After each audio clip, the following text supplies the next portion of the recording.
সব সময় আল্লাহর কাছে এই দোয়াটা যেন আমরা করি, আল্লাহ কিয়ামতের দিন তুমি আমার হিসাব নিও না, আল্লাহ তুমি আমার বিচার বসিও না, আল্লাহ তুমি দয়া করে আমারে মাফ করে দিও।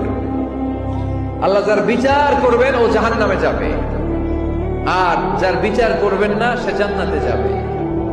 আল্লাহ যদি বিচার করে আর পাই টু পাই হিসাব নেয়, নামাজ পড়লি না কেন, রোজা রাখলি না কেন, মিথ্যা বললি কেন, খাদ্যে ভেজাল দিলি কেন, মাছে ফরমালিন দিলি কেন, যৌতুক খাইলি কেন, ঘুষ খাইলি কেন, উল্টাপাল্টা করলি কেন, জিনা করলি কেন, একটার পর একটা প্রশ্ন বানে যদি সেই ভয়ঙ্কর দিনে আল্লাহ আমাদেরকে জর্জরিত করে, আমাদের কোন উত্তর আছে?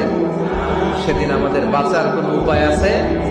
তাই আমরা সবাই আল্লাহর কাছে দোয়া করবো, আল্লাহ কোনো বিচার টিচার মানি না, কোনো বিচার করতে পারবো না, দয়া করবা।